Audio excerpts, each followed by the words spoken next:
At our engagement party in front of both families, my drunk fiancé loudly said, "Honestly, I only said yes because this ring is gorgeous. I never actually wanted to marry him. I just loved the attention." I calmly replied, "Thank you for that honest." Then I walked over, took the ring off her finger in front of everyone, and said, "Party's over." Engagements cancelled when she sobered up the next morning and realized what had she confessed to 80 witnesses. The engagement party was supposed to be perfect. I'd spent 3 months planning every detail, booked the nicest venue we could afford, and invited 80 people from both our families. The decorations were elegant, the food was great, and everyone seemed to be having a good time. My fiancé had been drinking since we arrived. At first it was just champagne during the toasts, then wine with dinner. Then she found her way to the open bar. I should have seen the warning signs, but I was busy playing host, making sure everyone felt welcome. Around 9:30, the music was playing and people were mingling when she grabbed the microphone from the DJ. I was across the room talking to my Uncle Barry when I heard feedback screech through the speakers. "Attention everyone," she announced, swaying slightly as she held the mic. "I have something to share." The room went quiet. All 80 guests turned to look at her.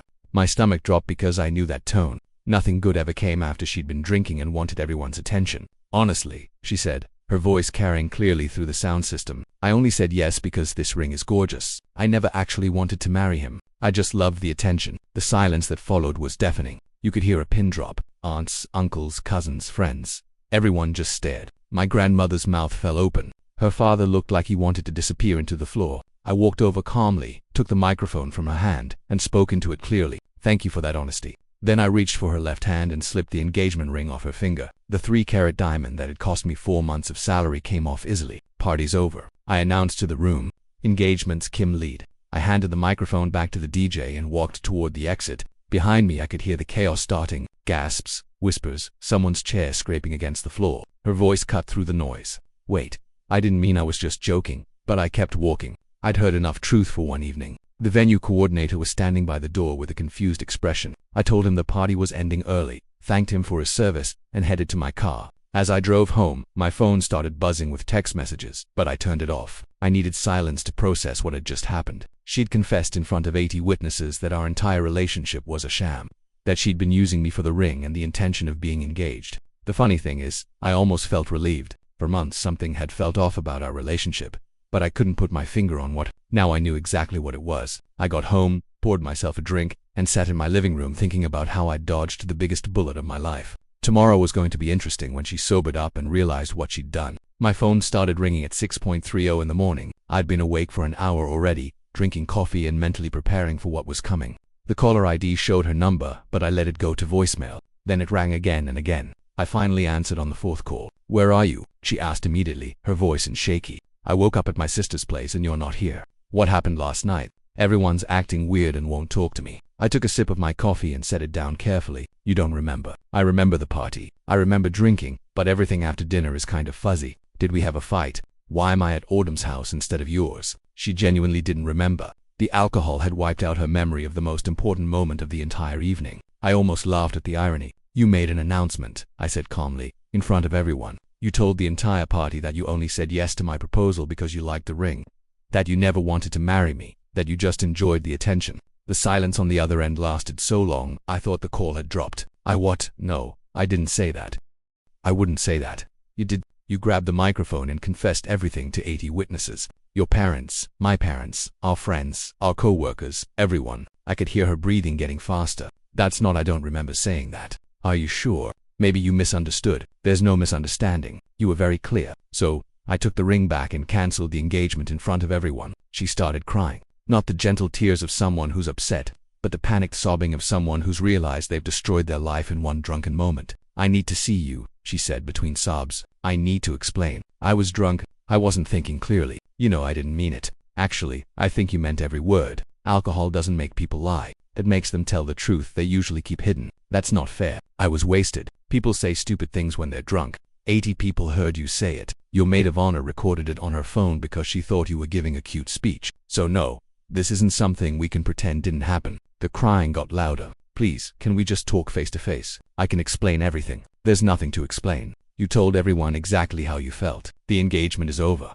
I could hear movement in the background, probably her sister trying to comfort her. "You can't just throw away a year and a half because of one mistake." "It wasn't a mistake. It was honesty. And I'm grateful for it because now I know who you truly are." My phone buzzed with an incoming call from a number I didn't recognize. Then another one. I have to go, I said. People are calling. Probably want to know if what they witnessed last night was genuine, and I'm going to tell them it was. Wait, please don't. I hung up and immediately got another call, this time from her mother. I let it ring through to voicemail. Then her father called. Then someone from her side of the family I'd only met twice. I turned my phone to silent and finished my coffee in peace. She was about to discover that the consequences of public humiliation don't disappear just because you don't remember causing them. An hour later I got a text from my cousin Raymond. Dude, that was intense last night. You okay? Also, half the family is asking if you're serious about calling off the wedding. I typed back, dead serious. The wedding is cancelled. Everything she said was exactly how she felt. He responded immediately, good for you, man.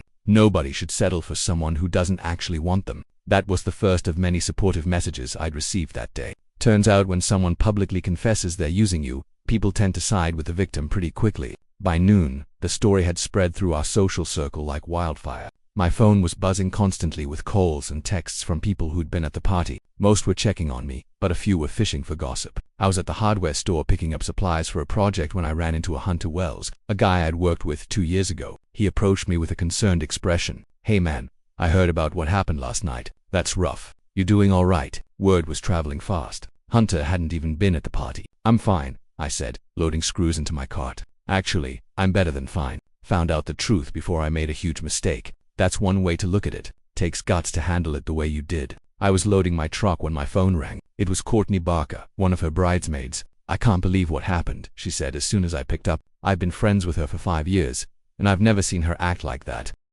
Alcohol tends to reveal people's true feelings. The thing is, Courtney continued, she's been calling everyone from the party trying to do damage control. She's telling people she was just joking around and you overreacted. That made me pause. What are people saying? Well, Abigail recorded the whole thing on her phone, so there's no question about what she said. Most people think you handled it perfectly. I mean, who jokes about not wanting to marry their fiancé at their own engagement party? Someone who wasn't joking.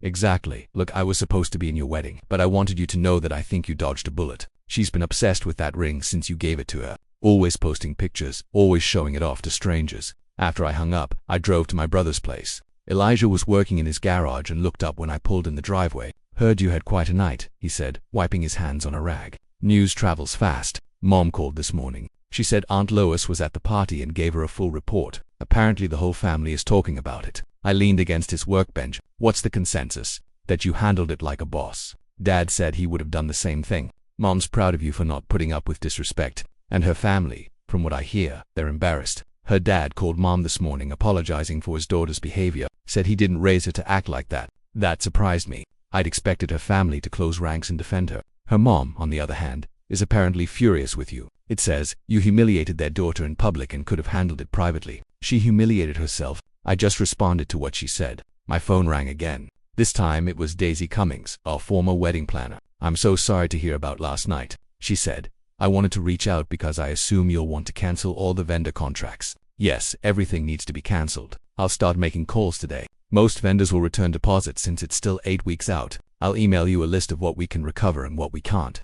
Thanks, Daisy. I appreciate it. For what it's worth, you deserve someone who actually wants to marry you, not just wear your ring. After I hung up, Elijah handed me a beer. So what's next? Next, I focus on my life. I wasted 18 months on someone who was using me. I'm not wasting another day. What about all the gifts people already sent? I'll return them with thank you notes explaining that the engagement is off. People will understand. My phone buzzed with a text from an unknown number. It was a photo of her at some coffee shop, apparently crying while talking to a friend. The message said, your ex is at Starbucks on 5th Street telling everyone you're being unreasonable. I thought you should know. I showed the screenshot to Elijah. He shook his head. She's really trying to make herself the victim here. Let her. Everyone who was there knows what happened. She can spin it however she wants. But 80 witnesses don't lie. That evening, I got a call from Barry, the uncle who'd been at the party. Wanted to check on you, nephew. That was quite a situation last night. I'm good, Uncle Barry.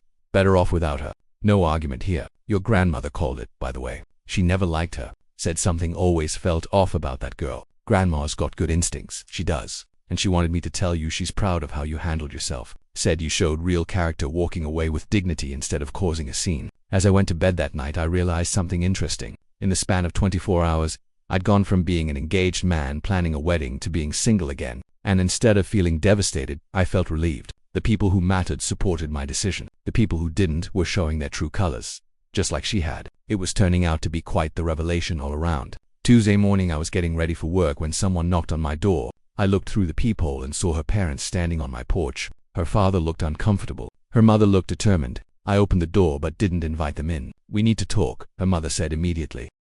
"About what?" "About this ridiculous situation. About how you're throwing away a good relationship over something she said when she was intoxicated." Her father shifted uncomfortably behind her. "Son, maybe we could sit down and discuss this calmly." "I'm calm and there's nothing to discuss. Your daughter made her feelings very clear. She was drunk." Her mother snapped. "People say things they don't mean when they're drunk. Surely you understand that." I leaned against the doorframe. "Actually, I think alcohol makes people say things they normally keep to themselves. She told 80 people that she never wanted to marry me, that she only said yes for the ring and attention. Those aren't the words of someone who loves me." "She loves you," her father said quietly. "She's been crying since Sunday night. She's devastated. She's devastated that she got caught, not that she hurt me." Her mother stepped forward. "Look, we've already put deposits down on the venue, the flowers, the catering. This is expensive. Can't you two work through this? No amount of money is worth marrying someone who's using me." "She's not using you. She made a mistake. The mistake was mine for not seeing who she actually was sooner." Her father tried a different approach.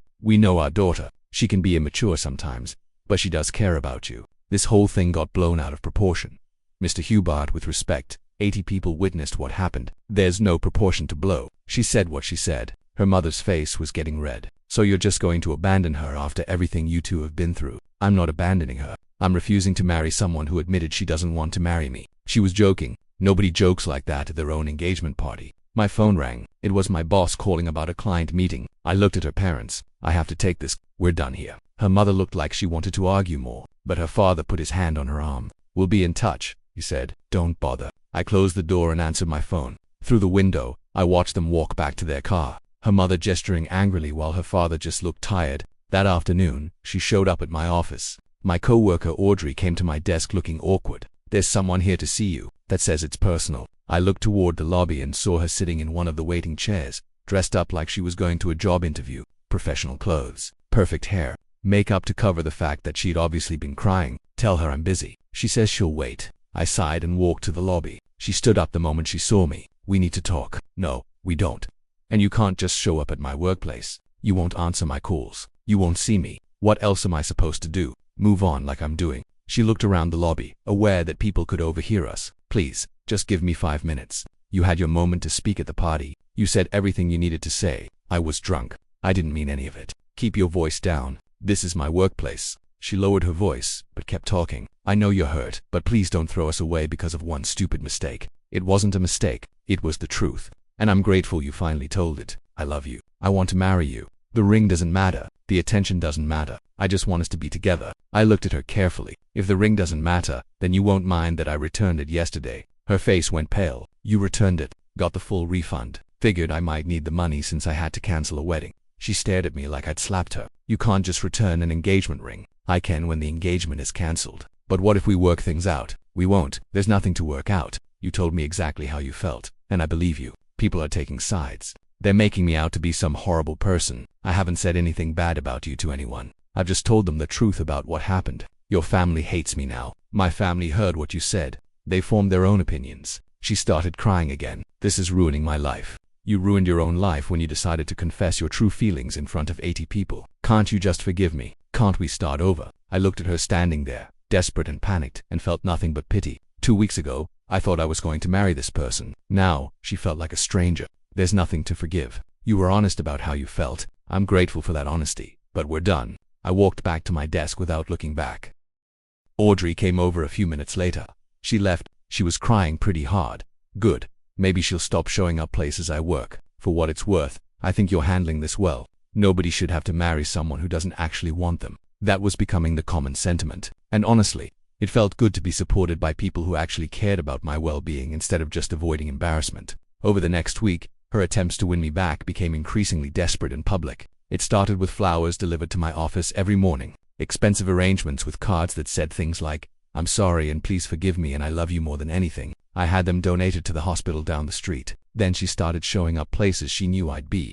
The gym I went to after work, the grocery store I shopped at on weekends, the restaurant where my friends and I met for trivia night on Thursdays. Thursday night was particularly awkward. I was with Raymond, Elijah, and a few other guys when she walked in wearing a dress I bought her for her birthday. She approached our table with a nervous smile. "Hi everyone," she said, focusing on me. "Can I talk to you for a minute?" The entire table went quiet. Raymond cleared his throat uncomfortably. "We're in the middle of trivia," I said without looking up from my buyer. "It'll just take a second." "No." She stood there for a moment, clearly not expecting to be dismissed so quickly. "Please, I just want to." "The answer is no. To whatever you're about to ask, the answer is no." You don't even know what I was going to say. I finally looked at her. "You were going to ask for another chance. You were going to tell me you've changed. You were going to promise it'll be different. And the answer to all of that is no." Her eyes filled with tears. "Why are you being so cruel?" "I'm not being cruel. I'm being honest. Something you should try." She looked around the table at my friends, probably hoping one of them would take her side. They all found their drinks very interesting suddenly.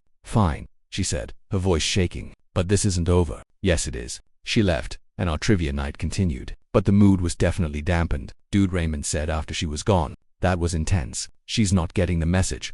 Maybe you should block her number or something." I already did. She's calling from different phones now. The weekend brought a new level of desperation. Saturday morning I was washing my car in the driveway when a moving truck pulled up across the street. I watched, curious, until I realized what was happening. She was moving into the house directly across from mine. I walked over to where she was directing the movers. "What do you think you're doing?" "I rented Mrs. Patterson's house for 6 months. She's staying with her daughter in Arizona." "You can't be serious." "I want to show you that I'm committed to fixing this. That I'm not going anywhere. This is stalking. It's showing dedication. It's harassment." She crossed her arms. "I have every right to live wherever I want." I pulled out my phone and called Raymond. "Can you recommend a lawyer? I think I need a restraining order." Her face went pale. "You wouldn't try me." I went back to washing my car while she supervised her move-in. Every few minutes I could feel her watching me from across the street. It was unsettling and pathetic at the same time. That evening she came to my door with a home-cooked meal. "I made your favorite," she said when I answered. "Hot roast with those garlic mashed potatoes you like." "I don't want it." "You have to eat.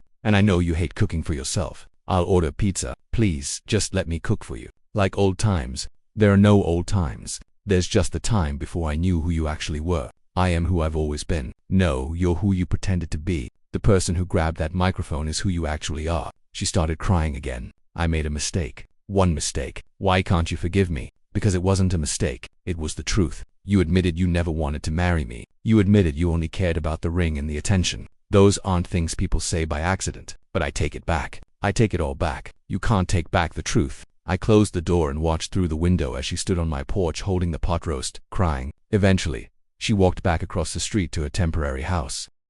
Sunday morning I woke up to find she decorated my yard with signs, hand-painted posters that said, "I'm sorry and please forgive me and I love you." They were staked into my lawn like campaign signs. I called my neighbor Lois who lived next door. "Did you see who put these up?" "Oh honey, she was out there at dawn with a hammer and stakes." The whole neighborhood heard her crying while she worked. "This is getting ridiculous. You want me to call the police?" "Not yet, but soon." I spent the morning pulling up signs and throwing them in the garbage. She watched from her window across the street but didn't come outside. Monday at work, my boss pulled me aside. "Is everything okay? You seem distracted lately." I explained the situation briefly. He listened and nodded. "That sounds like harassment. You should document everything in case you need legal protection." "I'm starting to think you're right. Also, we have security cameras in the parking lot. If she shows up here again, we'll have evidence." That afternoon, she tried a different approach. She sent my grandmother a handwritten letter asking her to convince me to give her another chance. My grandmother called me that evening. "Sweetheart, I got an interesting letter today. I can guess from who. She seems very sorry. She's sorry she got caught. She's asking me to talk to you." "What did you tell her?" "I told her that any woman who would embarrass her fiancé like that in public doesn't deserve a second chance, and that my grandson has more self-respect than to marry someone who admitted she doesn't want him." I smiled. "Thanks, Grandma." "Don't thank me. I'm proud of you for standing up for yourself. Your grandfather would be proud too." When I got home from work, there was a package on my doorstep. Inside was the necklace I'd given her for Christmas, along with a note that said, "If you won't take me back, at least take back the jewelry so you can return it and get your money." I looked across the street and saw her watching from her window. I held up the necklace so she could see it, then dropped it in my garbage can. The message was clear. I didn't want anything back from her, including her. 3 weeks after the engagement party, I was finally living in peace again. I'd installed security cameras around my house after she escalated to leaving gifts on my car windshield and calling my workplace multiple times a day. The restraining order I filed was approved after I showed the judge photos of the yard signs, documented phone calls, and witness statements from co-workers about her showing up uninvited. The legal paperwork was served to her on a Thursday morning. I watched from my kitchen window as the sheriff's deputy knocked on the door of her rental house across the street. She answered in her pajamas, clearly not expecting official visitors. The conversation was brief. She took the papers, signed for them, and closed the door. Within an hour, she was loading her car with suitcases. Apparently, a court order requiring her to stay at least 500 feet away from me made living across the street impossible. I watched her pack with a sense of relief I hadn't felt in weeks. My phone rang. It was my lawyer, Barry Wells. The restraining order was served successfully. She has 24 hours to vacate the property across from you. Good. Any word on whether she plans to contest it? Her family hired a lawyer. But honestly, with the evidence you provided in the witness statements, there's not much they can argue. Harassment is harassment. That evening Raymond stopped by with a six-pack of beer and a grin. Heard through the grapevine that your stalker is moving out. Best news I've had in weeks. We sat on my back porch, away from the view of her rental house, and caught up. It felt good to relax without constantly looking over my shoulder. You know, Raymond said, opening his second beer. I ran into Courtney at Target yesterday, she said. Your ex has been telling people you forced her to drink too much at the party, so you'd have an excuse to break up with her. I almost choked on my beer. She's blaming me for her drinking. Gets better. Apparently, she's also claiming you planned the whole thing because you wanted out of the engagement but didn't want to be the bad guy. That's insane. Courtney said most people aren't buying it. Too many witnesses saw what actually happened. Could let her make up whatever story helps her sleep at night. The next morning, I discovered she'd left something on my doorstep before moving out. It was a photo album she'd made of our relationship with a note on top that said, "Remember when you loved me?" I flipped through it briefly. Pictures of us at restaurants, on vacation, at family events. In every photo I looked happy and genuine. In every photo, she was either looking at the camera or making sure her ring was visible in the shot. Looking at it now, I could see what I'd missed before. In 18 months of relationship photos, there wasn't a single picture where she was looking at me the way I was looking at her. I put the album in my garbage can without reading the note. That weekend, my grandmother invited me over for Sunday dinner. The whole family was there. Parents, siblings, cousins, aunts, and uncles. It was the first time we'd all been together since the engagement party. "How are you holding up?" my mother asked while we were setting the table. "Better than I expected. Actually, I feel like I dodged a bullet." "You did," said my Aunt Audrey. "That girl showed her true colors in front of everyone. Better to find out before the wedding than after." My cousin Elijah joined the conversation. "I never liked her anyway. Always seemed fake to me. Why didn't anyone say anything? Would you have listened?" my grandmother asked from the kitchen. "You were in love or thought you were." She was right. If someone had told me 6 months ago that my fiancé was using me, I would have defended her. During dinner, my Uncle Barry brought up something interesting. "I heard from Tom Larson at the hardware store that she's been asking around town about you, wanting to know if you're dating anyone new. She needs to move on. Tom said he told her you were too smart to make the same mistake twice." Everyone laughed at that. It felt good to be surrounded by people who actually cared about my well-being. 2 months later, I was at the gym when I overheard a conversation that made me pause. 2 women were talking near the water fountain. "Did you hear about what happened at Hunter's wedding last weekend?" "No." "You remember that girl who got engaged to the guy from the downtown marketing firm? The one who made that scene at her own engagement party?" My ears perked up. She showed up to Hunter's wedding uninvited. Apparently, she knew the bride from college and thought she could just crash the reception. That's awkward. It gets worse. She got drunk and started telling everyone at her table about how her ex-fiancé ruined her life by overreacting to a joke. The bride's family asked her to leave. Yikes, that's embarrassing. I finished my workout with a smile. She was still making scenes at other people's events. Still playing the victim.